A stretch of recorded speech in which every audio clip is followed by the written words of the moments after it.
Well, the news that a number of United States senators are making very, very loud and unhappy noises about the nuclear deal with Iran is kind of amusing. You almost need to be a psychoanalyst to figure out what's going on here. We've had Senator Mark Kirk of Illinois and other senators saying things like this nuclear deal is a slap in the face to Israel, and I believe one even said that it's a death sentence for Israel. And this, on the face of it, it sounds that they're just echoing the talking points of their leader, Benjamin Netanyahu. But it's so extreme, this kind of rhetoric, the slap in the face or the death sentence, it leads one to suspect that there's a sort of an unconscious reaction against the knowledge that these senators are absolute and complete slaves of Zionism. And at some level, they don't like it. These people are essentially traitors.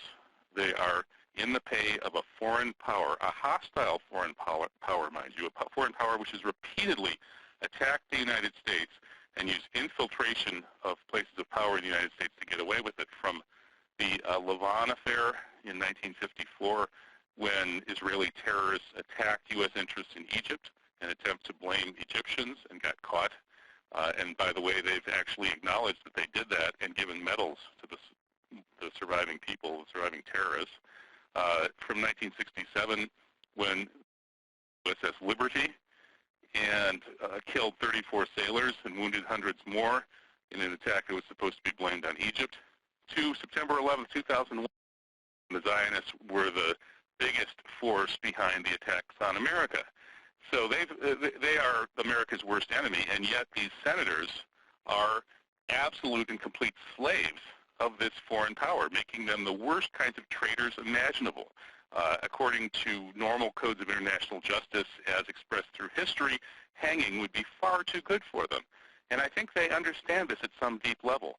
So they react when there's a situation like this nuclear treaty, which is actually not bad for Israel. If Israel just behaves reasonably, it'll actually be good for Israel in the long run. Israel might even survive if they're forced to behave reasonably by this treaty and other adjustments of U.S. and Western policy. But these senators, who deep down inside know that they are absolute traitors, they are in the pay of a hostile foreign power that has repeatedly attacked America, they don't feel good about that. And so when they speak out and they feel like they have to echo the sentiments of their supreme leader, Benjamin Netanyahu, they go way over the top, as John Kerry put it, and make these insane statements. So it's actually rather amusing. Sigmund Freud must be rolling in his grave listening to these treasonous American senators spouting absolute nonsense. And it's not going to help their case. If anything, it's going to whip up hysteria among a tiny minority of Americans who are, extremely brainwashed into believing that Israel can do no wrong.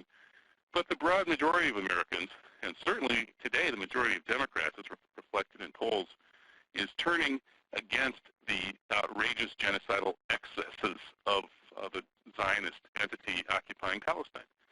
So let's see how it all shakes out, but somehow I think these people know that they're on the wrong side of history, and they're going down, and they're just screaming and yelling to no end.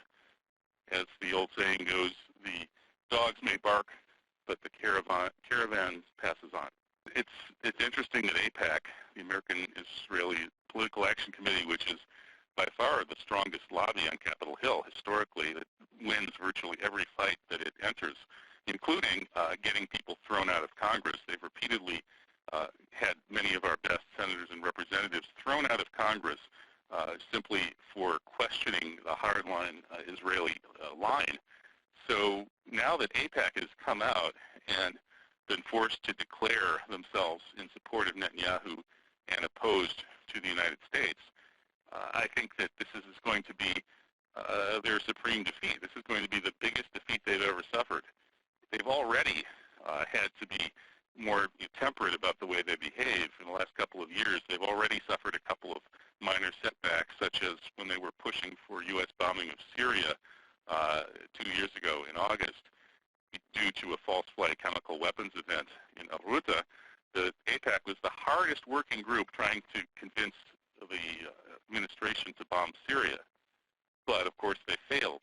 And that was a major failure and a landmark on this road to obsolescence that they're currently on.